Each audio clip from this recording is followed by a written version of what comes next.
Jambo, welcome and karibu. My name is Gift Nyabera Momanyi from Home Away from Home, Gift Media. From Gulf, the Israel ambassador to the United Nations on Monday issued a final warning to Yemen's Iran-backed militants to halt the missile attacks on Israel.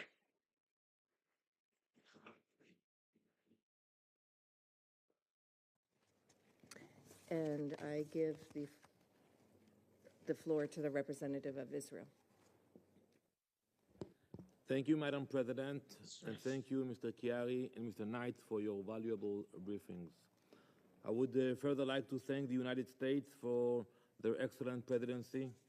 Moreover, I would like to thank outgoing Security Council member Mozambique, Ecuador, Japan, Malta, and Switzerland, and welcome the new members Denmark, Greece, Pakistan, Panama, and Somalia.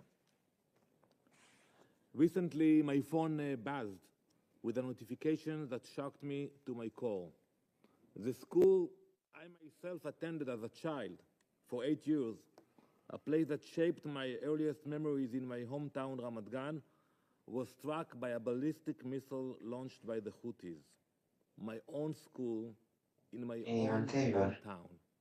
Its classrooms, once filled with the laughter of children, were forever changed by their terror. In another attack, a playground in Jaffa filled with children was struck, leaving a 3-year-old critically injured. Since then, the Houthi terrorists have been launching an endless bombardment of ballistic missiles at our population centers. Answer me honestly. What would you do if it were your child, your city? Because this isn't just my story. It's Israel's story. It's a story we are living every single day. We have had enough. Once again, millions of Israelis are waking up every night to the sound of sirens wailing across the country. Yet another ballistic missile launched by the Houthis. Again and again. For over a year, the Iranian terrorist organization has unleashed 300 unprovoked missile and drone attacks targeting Israeli civilians and communities. 300. This is systematic, calculated terror. Look at this map. Look at the distance between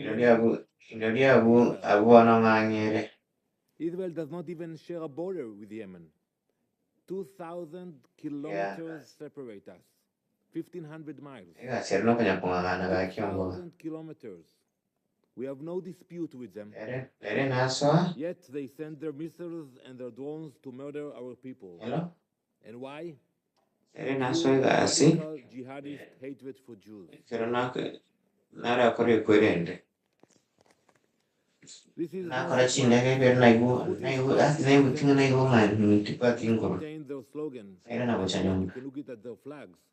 It's called God is the greatest, death to America, death to Israel, curse upon the Jews, and victory to Islam. Their violence is rooted in a burning hatred. Under the watch of this council, the terrorist army, all with the help of the Iranian paymasters. According to the UN's own experts, and you saw the documents, the Houthis now possess advanced ballistic missiles from Iran, including the previously unseen Khatam-2 ballistic missile, new UAVs, expertise from Iran, and extensive training again from Iran. And what's the result? The number of Houthi terrorists has exploded to over 350,000, compared to just 30,000 in 2015. Crucial strand forming the web of terror that links Tehran's proxies. Iranian support for the Houthis violates Security Council Resolutions 2140 and is an assault on all tenets of sovereignty and international law. Yeah. Let's talk about money. The estimated Houthi annual budget is $1.2 billion, derived from illegal activities, bribes, stolen assets, and profits of Eden. Much of this funding also flows directly from Iran. However, Iran's support is not limited to arms and finance. Houthis receive technical assistance and training from Iran. Houthi combatants are trained in Iran, where they gain expertise in producing missiles, drones, and advanced weaponry. Training from Iranian forces, including the IRGC Quds Force, increases their ability to accurately target vessels. We even have the names of the key Iranian officials involved in this terror training.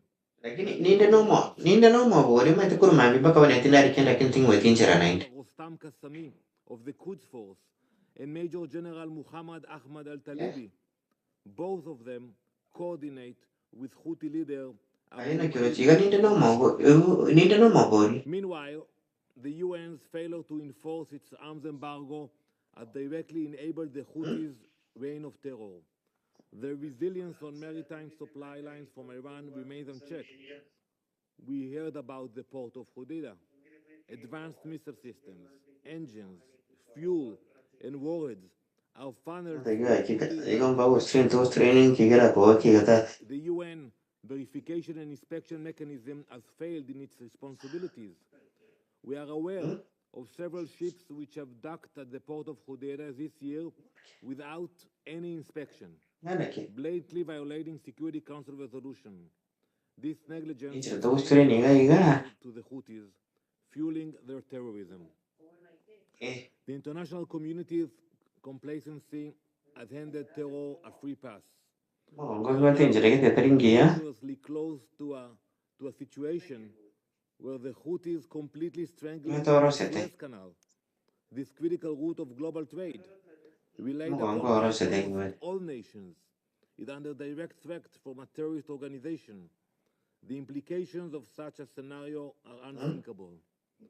President Sisi of Egypt revealed just days ago that the Egyptians' revenue from the canal has declined by 60%, which is a loss of almost $7 billion for a nation already facing economic challenges.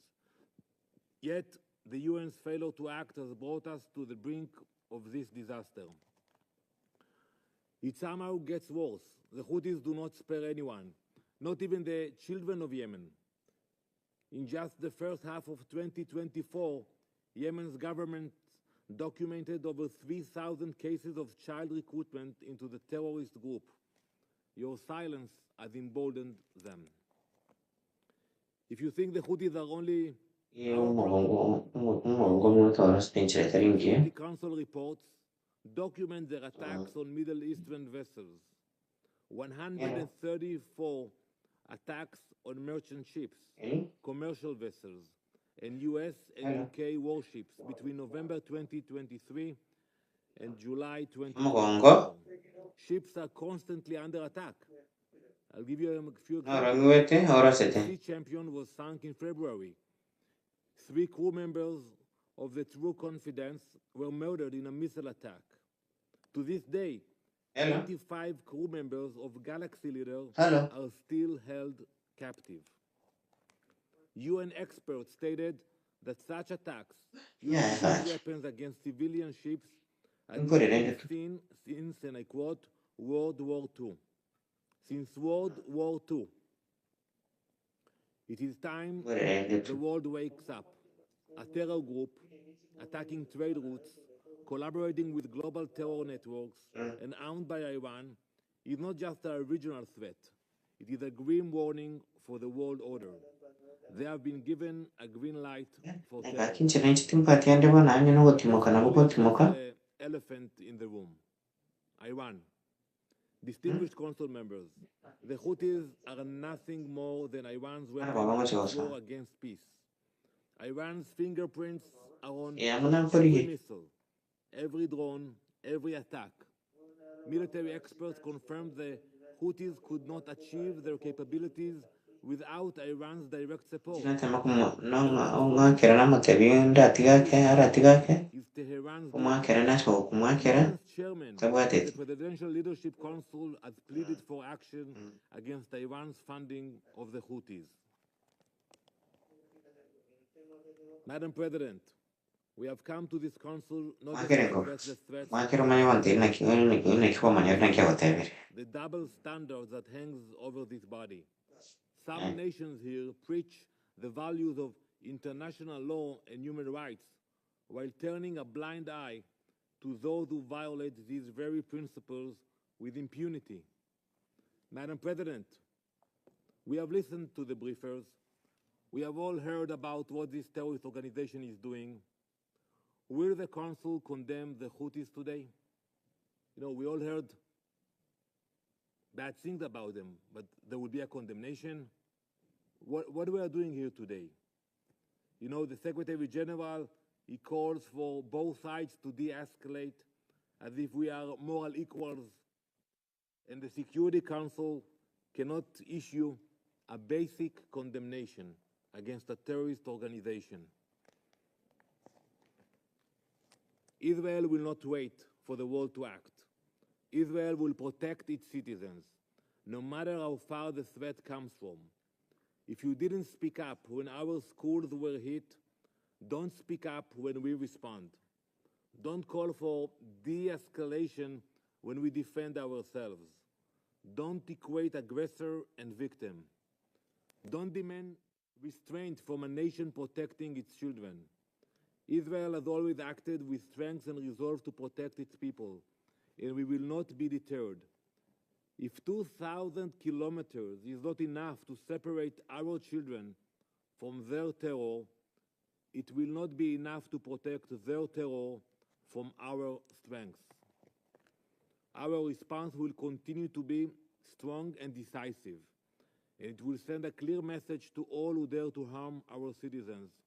Israel will not hesitate, and Israel will not forgive. To the Houthis, perhaps you have not been paying attention to what has happened to the Middle East over the past year. Well, allow me to remind you what has happened to Hamas, to Hezbollah, to Assad, to all those who have attempted to destroy us. Let this be your final warning. This is not a threat. It is a promise. You will share the same miserable fate. Thank you, Madam President. I thank the representative of Israel for their statement. That is the Israeli representative who was just speaking in the United Nations meeting. So now the question is, will the conflict in the Middle East come to an end? Or what is it supposed to be done for the conflict in the Middle East to come to an end? Yeah, I was your representative Gift Nyabera Mumani. The channel Home Away from Home Gift Media. We encourage you to continue subscribing, sharing, and thank you very much for trusting in us in what we do to you. Thank you very much for the subscribers. Our channel is growing, and we continue to appreciate you for the support. Yeah, maybe to the viewers, if there is anything we can do to make this channel more enjoyable, feel free to let us know in the comment section by leaving your comment, and we shall act on it as soon as possible. Until then, see you soon. We love you all.